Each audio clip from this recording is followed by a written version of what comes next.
Alors d'abord, bonjour à toutes et à tous. Avant toute chose, je vous demanderai d'éteindre les portables, s'il vous plaît. Merci. Donc je suis Mademoiselle Valère, il y en a qui me connaissent déjà. Donc je dispense des cours d'histoire des arts donc à l'université. Il y a une partie de mes élèves en arts plastiques qui sont là. Je les remercie d'être venus. Le sujet de notre conférence aujourd'hui, c'est un sujet, on va dire, qui s'inscrit dans un courant artistique qui est le land art, donc qui correspond à l'art, on va dire, en pleine nature.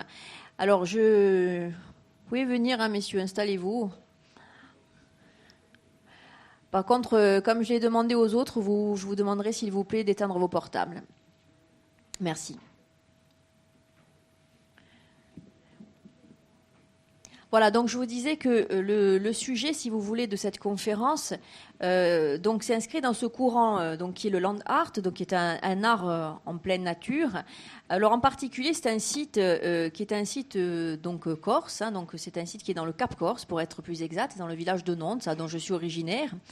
On va en parler, on va parler de cette plage de schiste que les médias surnomment très souvent la plage d'Amiante, et à tort.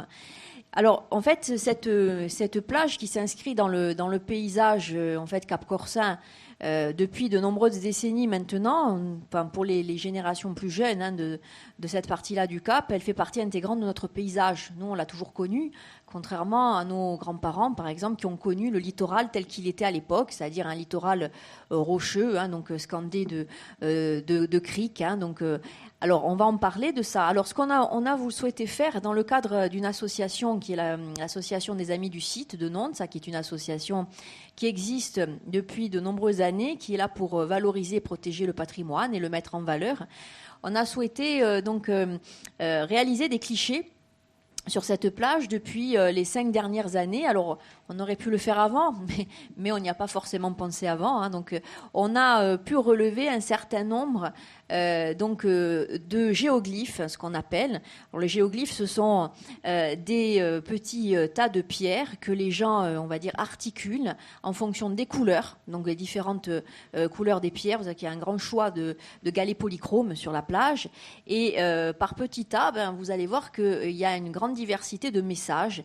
Alors, certains y écrivent des prénoms, d'autres des messages, on peut trouver même des messages politiques, des symboles différents, etc. Donc, c'est une plage, vous allez voir, qui mesure près de 2 km de long, donc sur les points les plus larges, autour de 400 à 500 mètres de largeur. Et on a remarqué que on va dire, cet art tout public, puisque ce sont, on va dire, des visiteurs qui descendent sur la plage, des baigneurs hein, qui font ça, eh bien, on a vu l'apparition de cet art, de cette manifestation, à partir du début des années 80, à un moment où on a on va dire une vague de tourisme qui se développe, on va dire, de plus en plus en Corse, enfin un tourisme balnéaire, hein, surtout l'été, et on s'en aperçoit à ce moment-là. Alors, à cette époque, on n'a pas pris l'initiative d'archiver, hein, mais c'est vraiment depuis ces 5 dernières années qu'on s'y est intéressé d'un peu plus près. Alors les auteurs, sont la plupart des auteurs anonymes, sont des gens qui viennent, qui s'amusent, qui laissent une trace aussi. Alors on en a profité de faire une exposition donc l'été dernier, une exposition photographique sur la commune de Nantes, ça, et on a intitulé ça l'art de l'éphémère. Alors pourquoi l'art de l'éphémère ? Tout simplement parce que selon où les géoglyphes sont orientés, souvent proches de l'eau, c'est la nature qui fait et qui défait les œuvres d'art. Ou bien c'est carrément à la main de l'humain, c'est-à-dire que souvent certaines figures sont démontées par d'autres personnes qui réutilisent les galets pour faire autre chose. Alors il est vrai que on va dire le champ d'action créatif, c'est à partir de la belle saison, mais on a quelques réalisations qui sont faites durant l'hiver, surtout pendant les vacances de Noël par exemple. Alors, avant de parler de tout ça, je voudrais quand même vous montrer quelque chose. C'est que on a voulu retracer l'histoire des géoglyphes et on s'est aperçu que cette composition justement de pierres ou de petits tas de terre, donc qui après représente de grandes choses, de grands symboles, et bien en fait ça remonte à quelques milliers d'années en arrière. Et on a retrouvé donc pas mal de sites dans le monde entier, sur différents continents, notamment auprès des sociétés précolombiennes. On a retrouvé ça, par exemple, ici, vous avez le célèbre singe donc, de Nazca, hein, donc c'est un site en Amérique du Sud. La diapo, enfin juste là, celle que vous voyez en contrebas, c'est une représentation donc de lama. C'est un site également, c'est le site d'Azapa. Hein.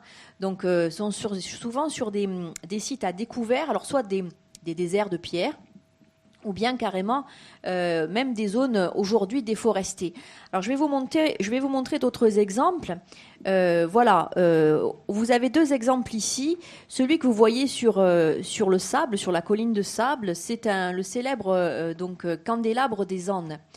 Donc, ce sont vraiment des symboles. Le candélabre des Andes, on l'a intitulé comme ça.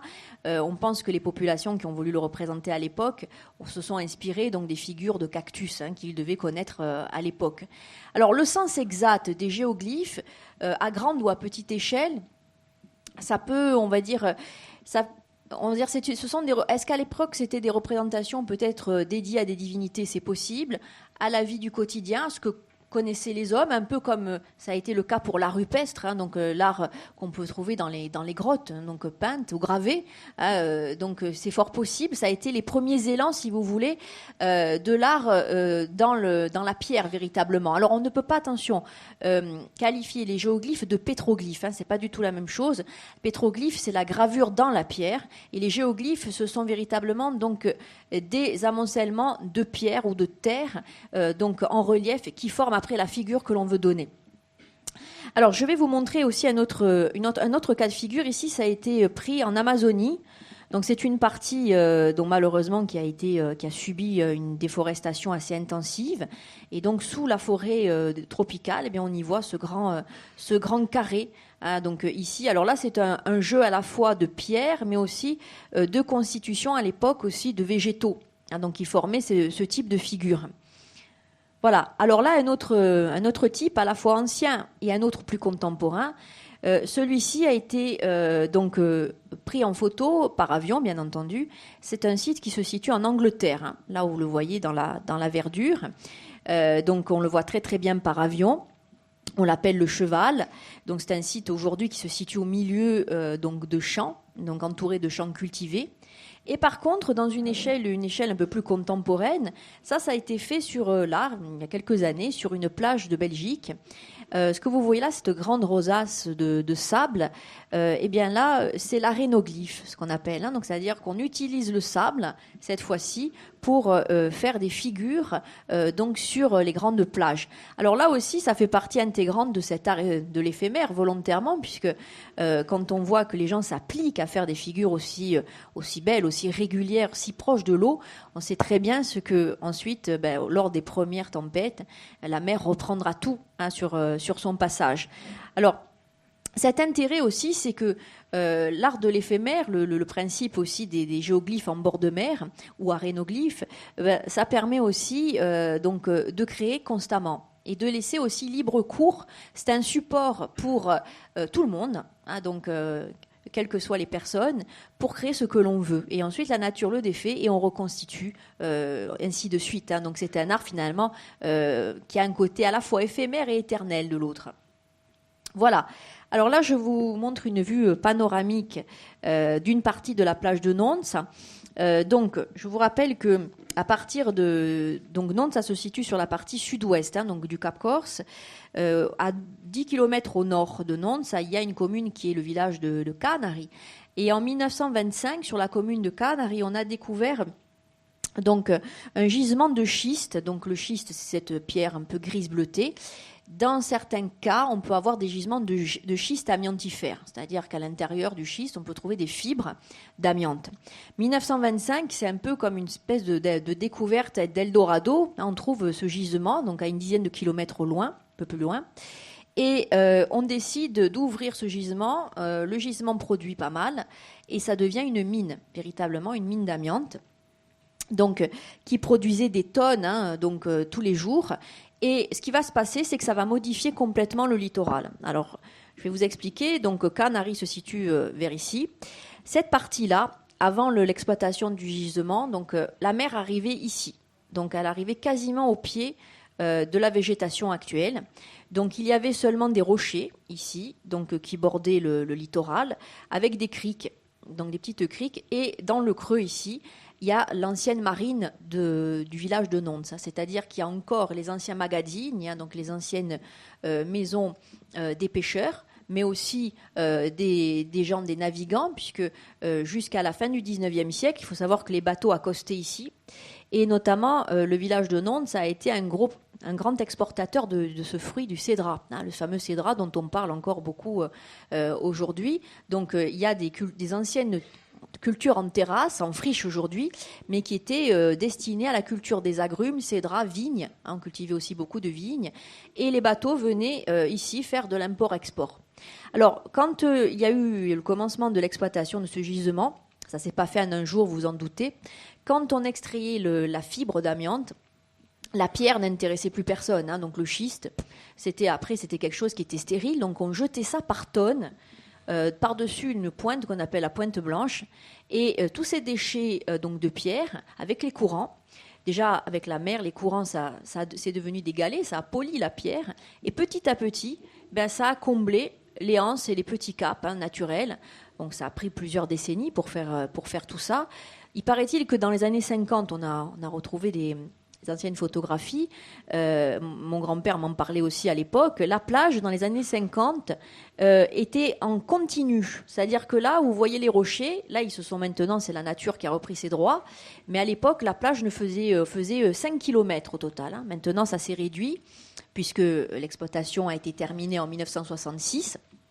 Donc, avec l'arrêt, si vous voulez, des versements de déchets, donc petit à petit, ça s'est stabilisé. Il y a l'érosion aussi qui joue un rôle. Et maintenant, les galets commencent à être de plus en plus petits. Et puis, au fur et à mesure, il y a des rochers qui se découvrent. Hein, donc, c'est un peu le retour, on va dire, aux origines.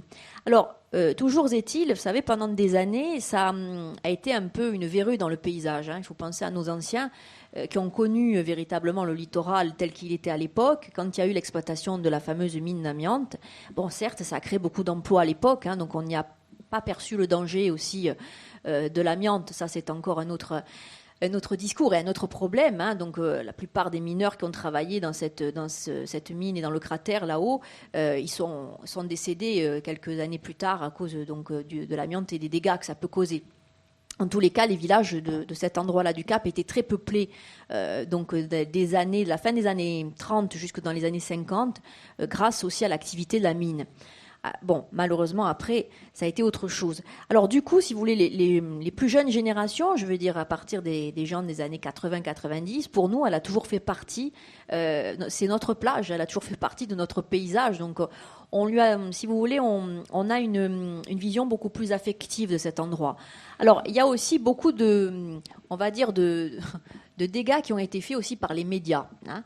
On a eu beaucoup d'articles qui ont été édités dans différents magazines, où justement on qualifie la plage de Nonce comme plage d'amiante. Alors c'est pas une plage d'amiante, déjà il faut dire une chose, que si c'était entièrement recouvert d'amiante, ça serait tout blanc. C'est de la fibre en plus de l'amiante, hein, c'est quelque chose de très fibreux. Et ce que vous voyez là, alors, vu d'en haut, ça a l'air uniforme, mais ce sont donc vraiment des galets de schiste. Le schiste offre différents aspects de couleurs. Ça va du gris, du blanc. Vous allez voir, je vais vous montrer quelques détails. Ça va également aussi, il y en a qui ont des reflets un peu roux, des reflets ferreux, parce qu'il y a même des roches ferreuses au milieu. Et puis quand c'est concassé par la mer au fur et à mesure, ça vous donne, vous voyez, des traînées un peu comme ça, bleu-verte. C'est du sable. Ça finit par donner du sable, bord de mer, hein, un sable un peu vert bouteille.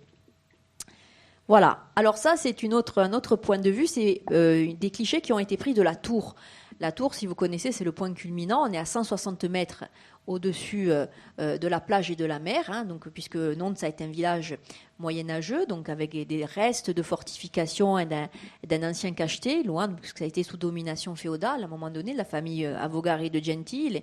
Et donc de tout en haut, voilà ce qu'on a pris. Ça remonte à l'été 2011. Alors ça, c'est juste un échantillon de ce qu'il y a sur la plage. Alors déjà, vous voyez, ça fait un type de méli-mélo comme ça. Alors, vu d'en haut, on a l'impression que c'est tagué, enfin, pas du tout. Vous voyez qu'on extrait ces cailloux blancs qu'on récupère dans la masse et les gens s'amusent à faire toutes sortes de symboles. Ça va donc du cœur avec les initiales, au smile. Après, je vous montrerai celle-ci de figure un peu plus près, qu'on appelle la flèche. Là, on est quasiment dans la partie centrale, en fait, de la plage. Voilà, je vous montre quelques détails. Vous voyez que ce sont des galets qui sont beaux vus de près. Regardez la diversité des couleurs qu'on peut avoir. Voilà, là c'est celui-ci, c'est à base de fer. Il y a des veines aussi de bauxite aussi sur la zone littorale. Alors ça, quand c'est concassé, ça vous donne des tout petits galets mêlés avec du sable, et des algues bien entendu. Alors vous avez des personnes qui dans les géoglyphes. Voilà, ça c'est la perception du sable. Alors là, on a fait des clichés, des zooms pour vous montrer quand les gens marchent sur ce sable qui est bien tassé, surtout après les tempêtes. On a l'impression que c'est les premiers pas sur la Lune. Vous voyez, ça fait un paysage un peu lunaire, surtout quand on prend des photos par temps gris. C'est assez uniforme. Alors, je vais vous montrer également que on utilise tout ce qu'il y a comme matériaux en fait naturels sur la plage. En plus des cailloux, des galets. Les gens utilisent du bois flotté, utilisent des algues, utilisent des tas de choses pour après faire leur propre réalisation. Voilà. Alors celle-ci, c'est ce qu'on appelle la flèche. Alors ça vous montre de près à quoi vraiment ressemble le principe des géoglyphes. Vous voyez donc ces petits entassements comme ça de cailloux. Là, en l'occurrence, ce sont des cailloux d'assez grande envergure. Et la personne a réalisé donc ce type de figure qui faisait plusieurs mètres de longueur. Alors, souvent, c'est un travail qui peut être personnel ou quelquefois, vous avez des regroupements de personnes. On va dire c'est un travail collectif. Bon, les gens le font l'été, en maillot. Bon, c'est quelque chose d'assez c'est assez ludique. Je veux dire, c'est pas... Voilà, par exemple, il y en a qui utilisent des grands bois flottés. Alors après les tempêtes, comme on est en plein ouest, après les grosses tempêtes de Lee-Beach, vous imaginez que les vagues apportent des tas de choses souvent des bois flottés de toute taille. Donc on a aussi des grands troncs d'arbres qui ont des formes assez curieuses. Alors celui-ci, il a été pris dans ce sens-là et on l'a nommé le naufragé. Alors c'est un grand tronc qui a été poli vraiment par la mer. Quelqu'un donc a fait des petites figurines en équilibre dessus. C'est légèrement un peu éloigné on va dire du niveau de la mer. Et quand on le voit selon on va dire les facettes, on va dire de la figurine, on a l'impression l'aspect du tronc donne en fait l'impression d'un crâne un peu d'éléphant ou de mammouth. Donc c'est assez inventif, assez curieux. Voilà. Alors ça c'est la sépulture de la mer. Vous voyez que là, la personne a utilisé toutes sortes de matériaux que l'on a sur place. Donc là, il n'y a pas on va dire, de corps étranger. Il n'y a pas de plastique utilisé, il n'y a pas de peinture, il n'y a rien. Je veux dire, on prend, on fait, on défait. Donc là, vous avez un jeu de bichromie. Donc on utilise des galets blancs et des galets gris. Et puis surtout, la personne a utilisé aussi au centre donc des posidonies. Alors justement, après les tempêtes, eh bien c'est un paradis pour récupérer, si on le désire, des bois flottés, des posidonies, aussi des éponges. Alors, il y a des saisons, justement, surtout fin de l'hiver, début du printemps, où quelquefois on descend ramasser des dizaines et des dizaines de kilos d'éponges. Alors, ces éponges, on ne les a pas toutes exploitées, mais par exemple, pour l'exposition que l'on a effectuée l'été dernier, on a fait également dans la salle d'exposition, en plus de l'exposition photographique, on a fait également des espaces, des stands où on reconstituait la flore aussi environnante de la plage de Nonce. Donc avec les éponges, les posidonies, tout ce qui allait avec. Alors cette figure, évidemment, les œuvres sont pas signées, vous vous en doutez. Ensuite, on peut leur donner un peu le nom que l'on veut. On l'a appelée la sépulture de la mer parce que bon, vous l'avez vu, la forme plus une croix ici. Et je ne sais pas si je l'ai en zoom. Non, sur la pierre ici qui sert de stèle funéraire, il y a un prénom qui a été pas gravé, mais on a mis des tout petits galets dessus où il y a marqué Anna. Alors, on ne sait pas si la personne a voulu rendre hommage à quelqu'un qui était décédé en mer ou qui avait... Mais on pense qu'il y a un sens quand même beaucoup plus fort que le côté, on va dire, le côté créatif, le côté, on va dire, ludique de cet art. Voilà. Après, il y a le côté, on va dire, on appelait ça la thématique des mots d'amour. Hein. Donc, il y a les prénoms, il y a les cœurs. Enfin, donc, alors, on a l'impression que ça se fait en 2 temps de mouvement, mais vous imaginez que l'été, en plein soleil, les gens s'amusent à faire ça. Je parle surtout des visiteurs. Hein. Les gens du village, non, c'est trop tôt. Donc, c'est surtout les visiteurs, 14, 15 heures, qui font ça en plein milieu de la plage. Il fait très chaud, vous vous en doutez, puisqu'en plus, comme c'est une plage assez foncée, donc il y a quand même une chaleur assez constante. Mais bon, a priori, hein, ça les inspire. Voilà. Alors après, voilà, vous avez différents types de symboles. Donc, toujours cette lignée-là. Voilà. Et après, voilà le type. Alors voilà le type même. Voilà le travail. Là, c'est un travail extrêmement régulier, même pour des amateurs, au niveau du travail sur les géoglyphes. Hein. Donc pour faire tenir les galets comme ça, faire plusieurs rangées. On a certaines géoglyphes sur la plage de Nantes, ça, qui ont pu perdurer plusieurs années d'affilée quand elles sont éloignées du bord de mer, comme c'est le cas ici. Si elles ne sont pas démontées par la main de l'homme ou par les animaux qui passent, notamment les troupeaux de vaches en hiver, eh bien, elles peuvent rester, elles peuvent perdurer pendant des années. Alors, sachez aussi autre chose, c'est qu'avec la modification du littoral, il y a également des cours d'eau qui se déversent dans la partie intérieure de la plage. Donc, des cours d'eau, des rivières qui coulent de manière assez abondante durant l'hiver et le printemps. Donc, ça emmène des graines, hein, ça emmène de l'humus. Et on a de la végétation maintenant qui prend le pas donc, sur la plage. Donc, on a, par exemple, notamment beaucoup de graminées. Donc, qui s'implantent, donc également des plantes du maquis qui trouvent suffisamment donc de terre amenée par ces cours d'eau, et on commence à avoir une confrontation entre le monde maritime véritablement et une flore qui est vraiment une flore terrestre. Voilà, ça c'est une vue un peu plus panoramique, donc des symboles, on va dire ça, on appelait le dieu soleil, hein, donc ça, on en a en abondance des soleils, des smiles.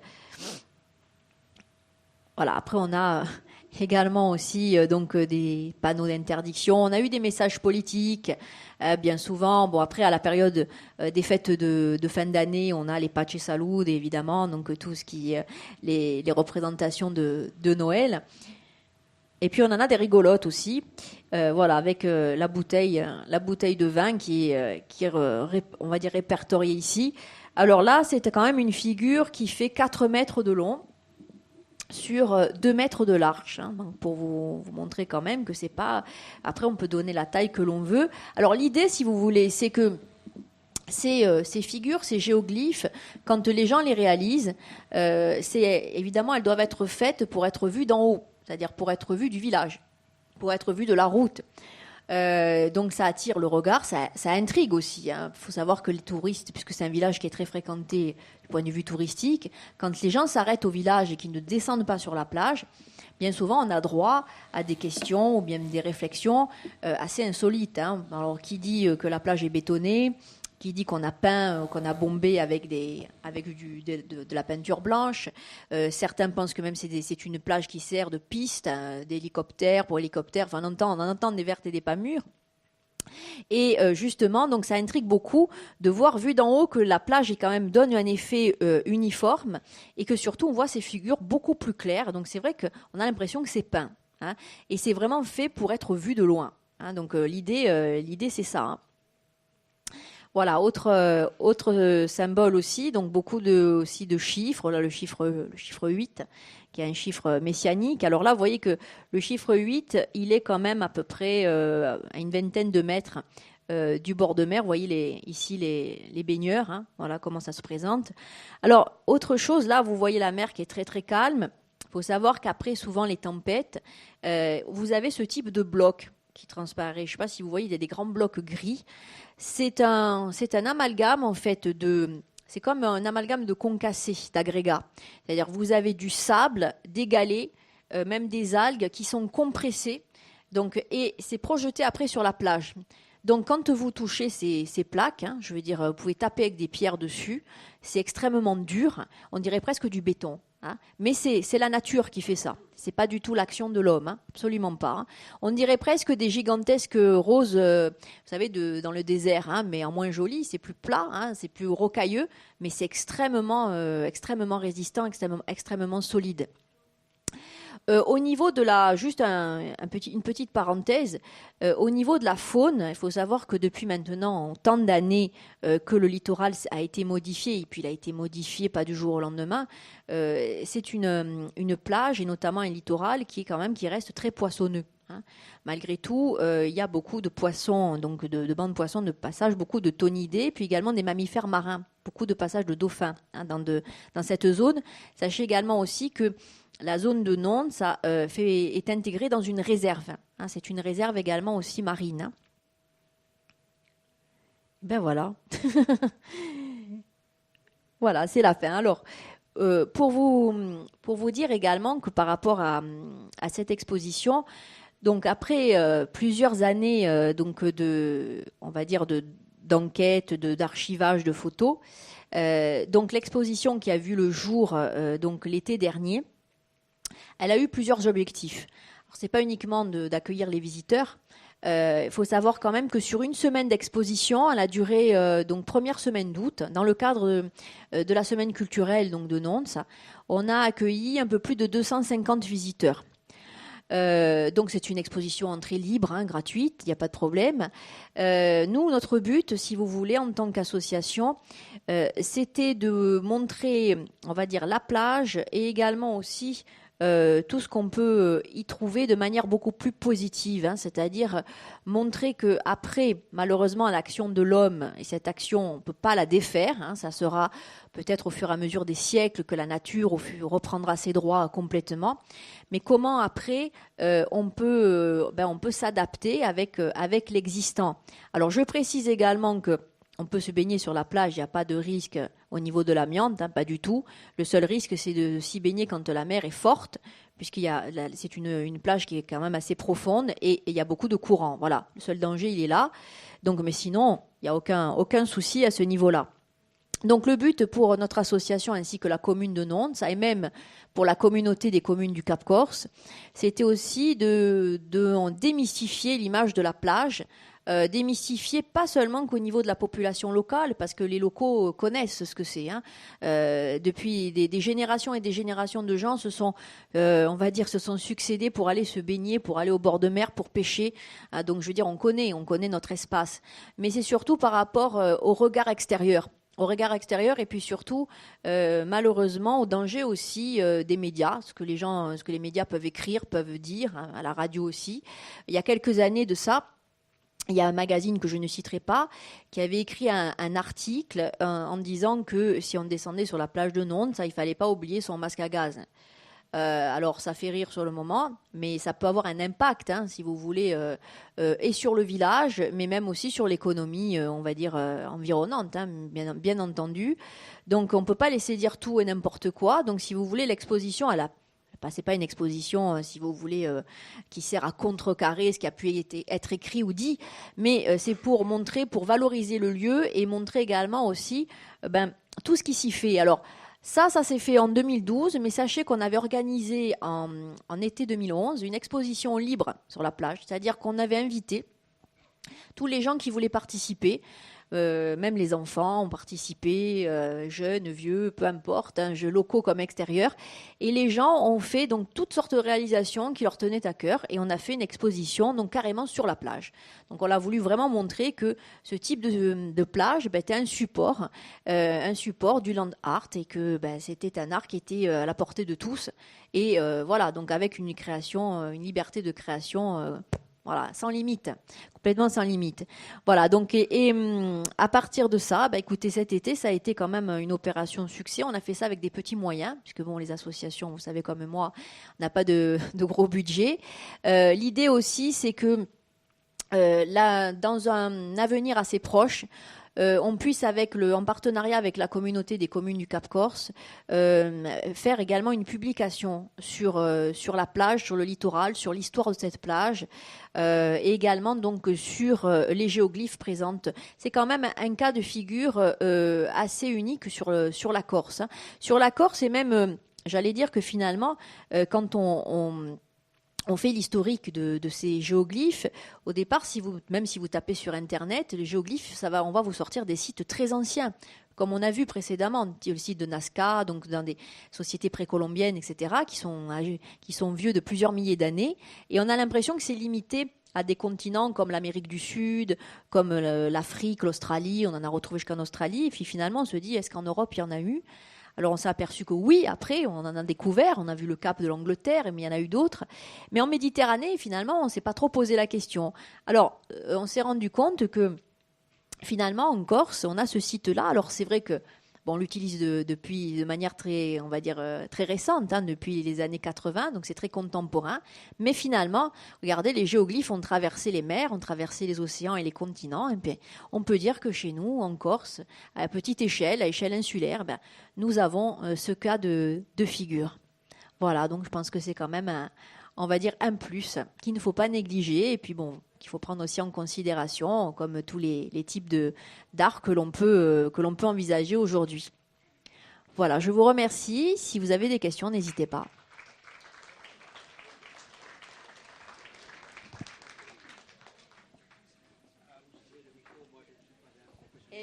Non, mais c'est branché, vous inquiétez pas. Je ne suis pas un professionnel du micro, bien évidemment, mais ce que je voudrais dire, tout ce qui touche à la Corse, j'en suis sensible comme tous les étudiants qui sont présents ici, je suppose.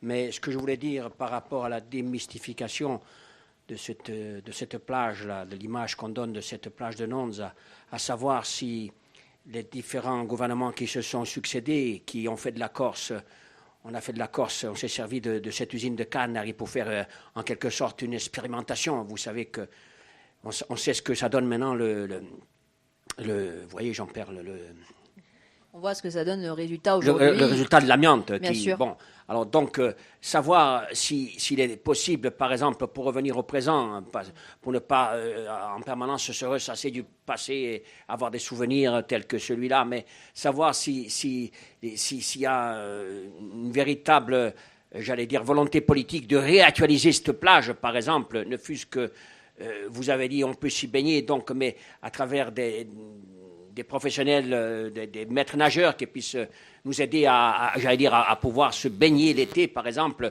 et en quelque sorte revitaliser toute la partie environnante de cette région, voyez-vous. Je ne sais pas, peut-être que je ne suis pas en mesure de pouvoir en parler parce que moi, je ne maîtrise pas tout, vous savez, c'est... Alors, il y a un projet, en effet, puisqu'ils ont déjà commencé, ils ont établi un projet qui a vu le jour dans la marine d'Albo, donc à 5 km, un peu plus au nord. Donc, en effet, ils ont revégétalisé donc une partie de la marine. Malheureusement, attention, ils n'ont pas pu dégager les tonnes de galets. Donc, ils ont fait une partie qui a été bien faite.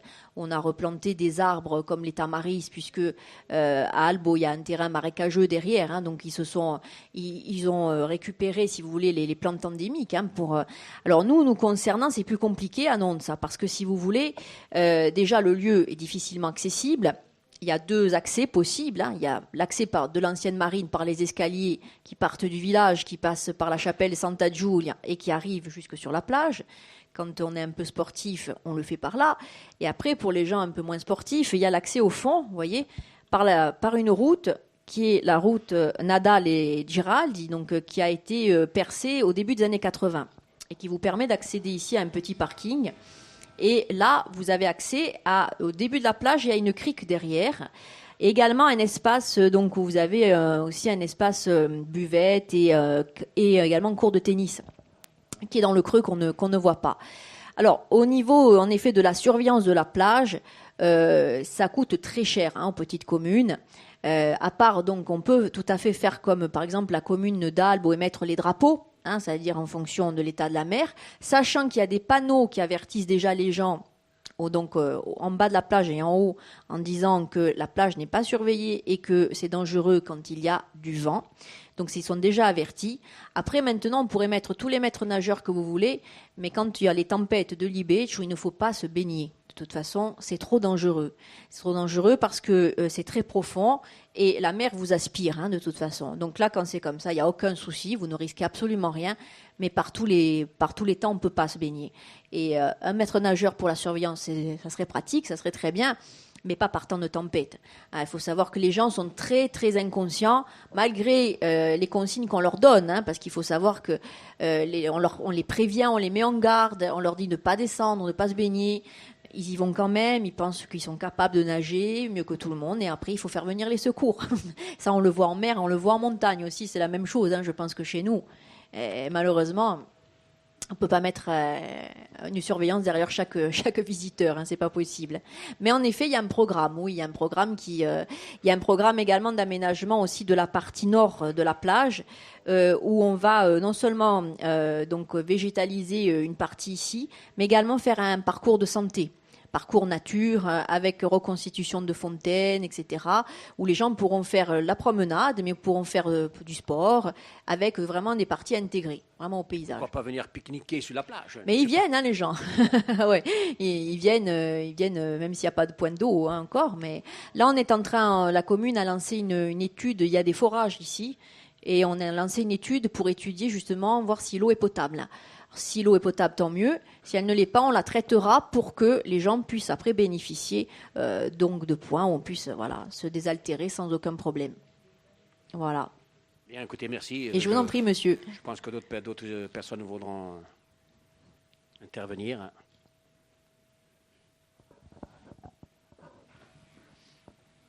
Ah, il y a le monsieur derrière vous, là. Merci. Oui, il y a 2 mois, vous nous avez proposé une conférence sur Léonore Oui, Fine. je me rappelle de vous, oui.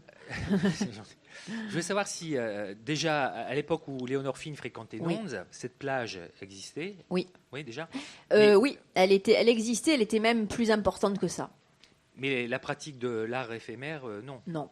Parce que je voulais savoir si ça a pu Non, l'inspirer. oui, vous voulez faire la relation. Non, alors en fait, quand on avait parlé de Léonore Fine, en effet, on avait parlé qu'elle s'était installée dans l'ancien couvent, donc à partir de l'été 54. En 1954, on a des photos, hein, on a des anciennes photos qui montrent que la plage de Nonde, ça, et jusqu'à la commune d'Albo, ne faisait qu'une. Il n'y avait pas les rochers, vous voyez, tout ça, ça n'avait pas repris forme, hein. Donc ça faisait 5 km à peu près de plage. Hein. Non, l'art de l'éphémère à ce moment-là, non, vous savez, début des années 50, non, ça, bon, n'était pas le village touristique qu'on connaît aujourd'hui, où malheureusement des fois on sature. Hein, l'été, on est en surpopulation. Et en effet, non, Léonore Fine, si vous voulez. Elle est quand même restée donc côté couvent, on va dire, dans sa zone. Elle utilisait, vous l'avez bien vu, donc des bois flottés, des choses comme ça, ce que la mer pouvait rapporter. Mais par contre, c'est pas quelqu'un qui descendait sur la plage, ni pour prendre le bain, ni pour promener. C'est quelqu'un qui restait dans un périmètre, son périmètre, donc un périmètre relativement restreint et très esselé. Mais pour les premières figures on a pu recenser. Il y a quelqu'un qui a pris la plus ancienne photo, c'est 1981, où il y avait la première géoglyphe où il y avait marqué « Bienvenue ». Voilà.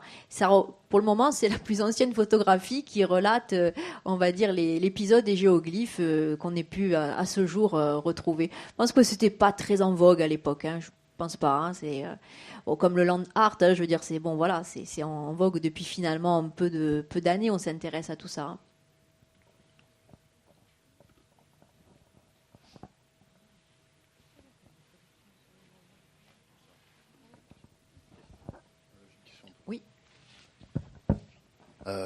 Bonjour.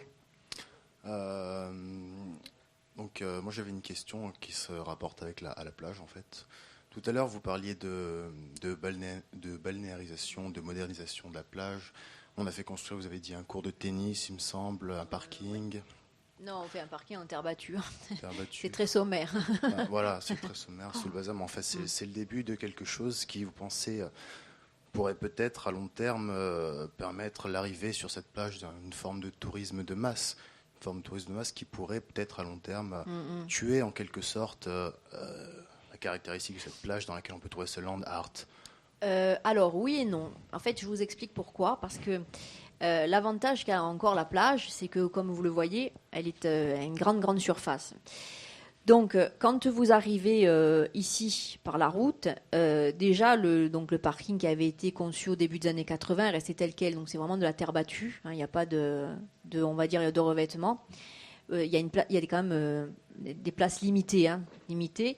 Et donc en fait, les gens quand ils descendent de voiture, ils vont surtout on va dire se mettre ici, c'est-à-dire s'installer en début de plage.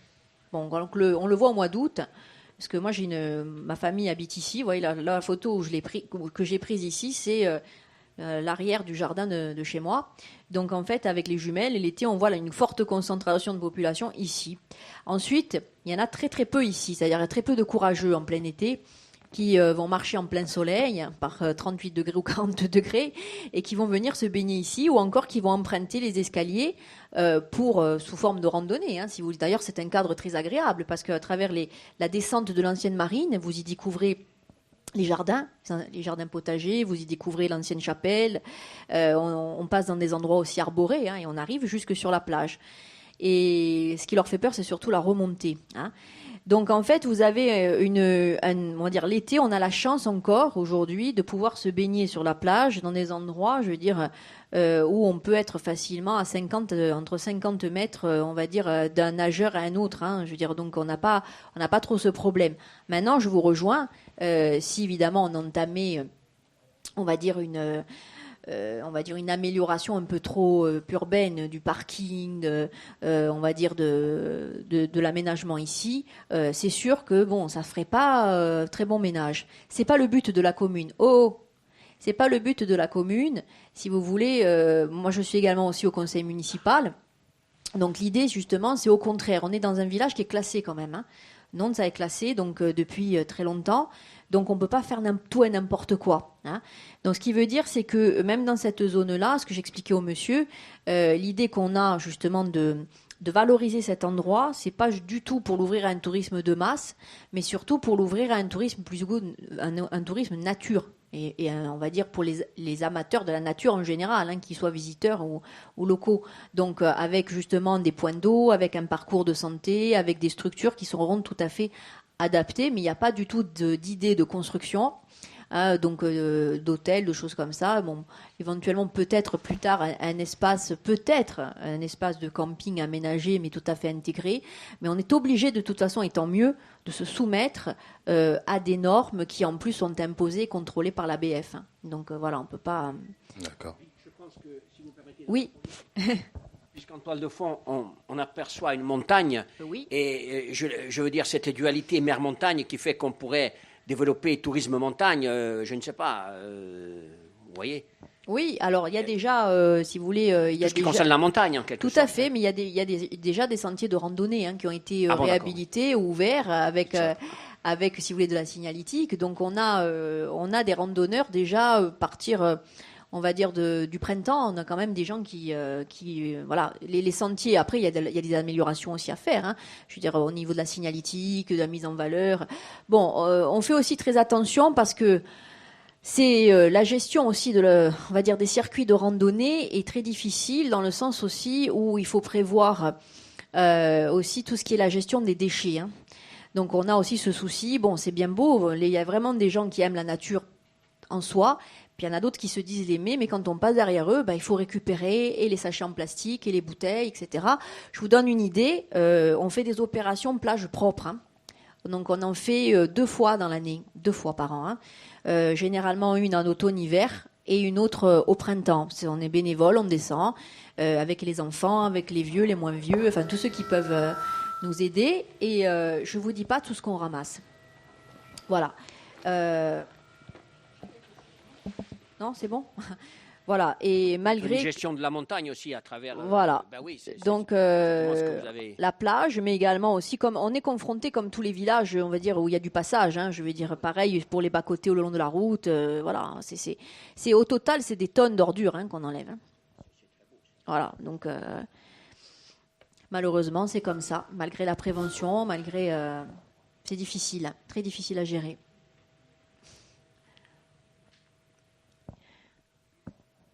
Par contre, il n'y a pas eu de dégradation donc de ces géoglyphes. Alors, dégradation, vous voulez dire volontaire ou volontaire. Alors, les dégradations, elles sont volontaires entre guillemets. Comment dire? Elles sont volontaires quand les gens démontent les œuvres faites par d'autres pour pouvoir constituer les leurs. Voilà. Donc là, voilà, ce sont des on va dire, allez, des dégâts excusables, dans le sens où c'est plus facile de démonter une œuvre déjà faite pour la reconstituer, pour en donner une autre forme, parce qu'il y a déjà les galets qui sont triés par couleur, etc., plutôt que d'en faire une où il faut, parce que là c'est un travail énorme, hein. Ils se mettent à plusieurs, vous les voyez, ils font des tas donc de telles couleurs, et puis après ils en viennent à la réalisation. Alors en dehors de la mère nature, c'est-à-dire de la mer, hein, qui peut emporter tout ça sur son passage, sinon en effet quand elles sont démontées, c'est l'action de l'homme, mais dans un but pas de détruire, mais de remonter les œuvres un peu plus loin, sous d'autres formes. Je veux juste vous donner un détail.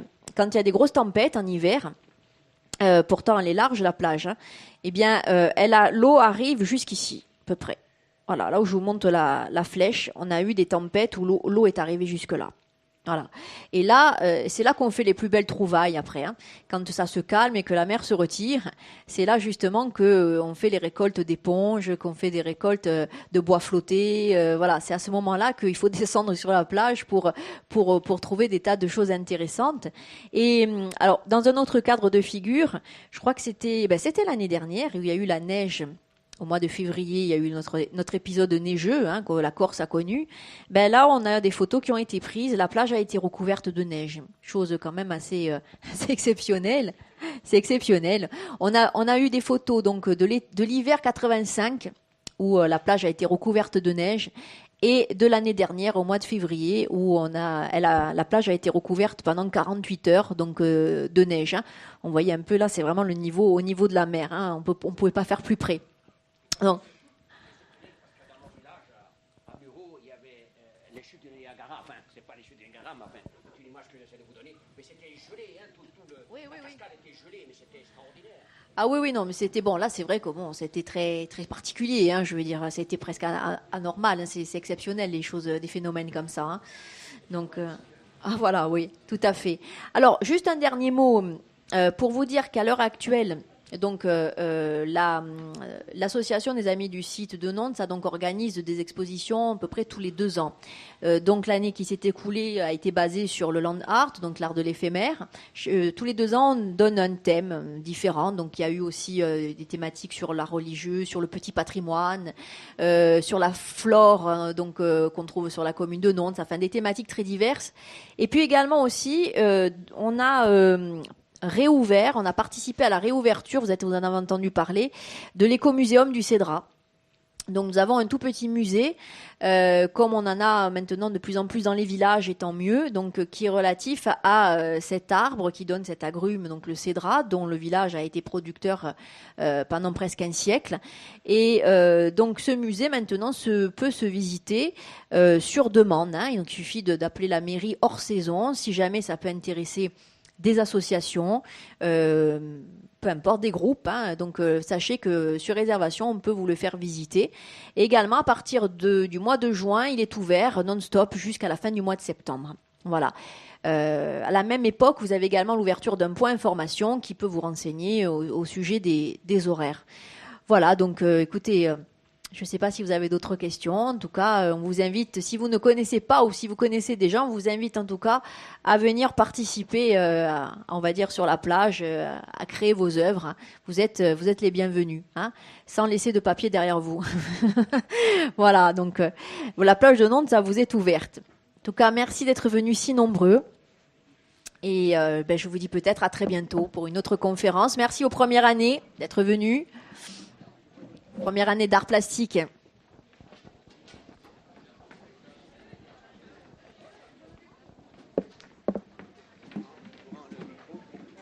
fois que vous avez fait une très belle exposition, parce que